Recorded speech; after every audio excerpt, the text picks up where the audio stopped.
Onlar bu affın dışında kalırlar. Allah Resulü böyle buyuruyor. Ömür takvimimizin gelin bugün bir dönüm noktası olsun. Anlayışla karşılayacak. Peygamber Aleyhisselam namaza durdu diyor. Yani secdesi uzun bir namaz. Acaba Allah Resulü نحن أولياؤكم في الحياة cümlenin sayısından fazla kişiye cehennemden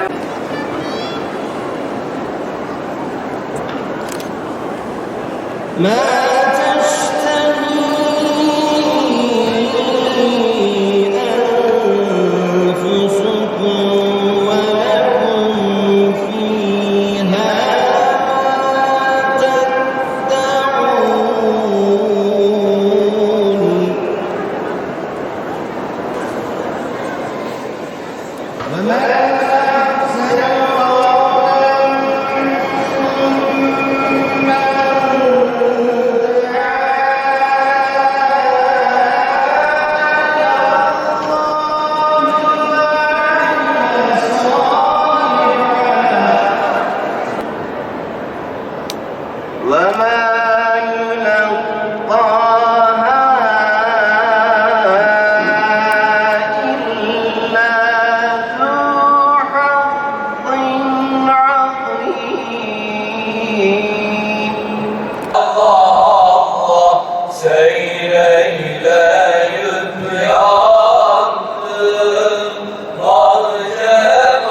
Cümle alem yok iken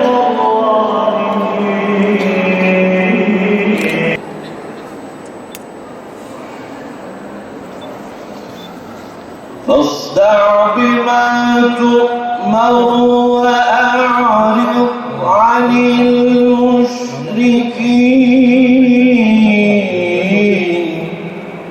La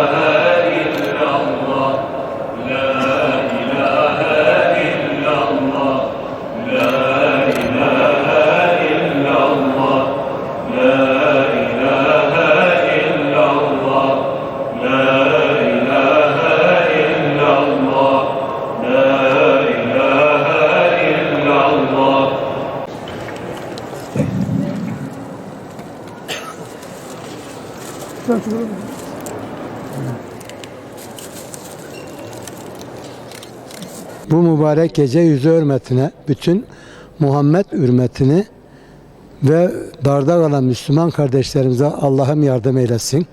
Gazze'de, Filistin'de, Suriye'de mahzun kalan gariben kardeşlerimize Allah'ım ya Rabbi sana yalvarıyoruz. Senden başka kimseden isteyeceğimiz bir şey yok. Senin kapına geldik. Senin rızan için bugün arz ediyoruz. Ya Rabbi dualarımızı kabul eyle. Mekke'de, Medine'de, Mescid-i Aksa'da duaları kabul olanların dualarının içine de bizikini al ya Rabbi ya Resulallah. Senden isramımız budur. Ya Rabbi başka gidecek kapımız yoktur. Senin kapın var ya Rabbi. Bizlere affeyle bu geceler yüz hürmetine. Vatanımıza, milletimize, ezenimize, Kur'an'ımıza, malımıza, canımıza işleme dıştan göz dikenleri muvaffak eyleme ya Rabbi. Onları ıslah eyle. İslah olmuyorlarsa kahri perişan eyle ya Rabbi ya Resulallah. Ya Rabbi şiddetimiz dönmüyor. Bugünler yüz hürmetine sen bizleri daha iyi biliyorsun. Sen yarattın, sen de affetmesini biliyorsun. Biz de senden af diliyoruz. Affeyle ya Rabbi bizi.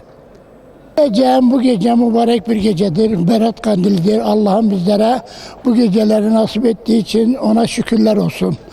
İkincisi İsrail ve Filistin arasındaki olan savaşların son ermesini istiyoruz. Vatandaş olaraktan, Müslüman olaraktan, İslam olaraktan Allah'ım onlara yardım etsin. Onların yardımcısı ve duacısıyız. Bugün camide dua edeceğim. Babamla geldim.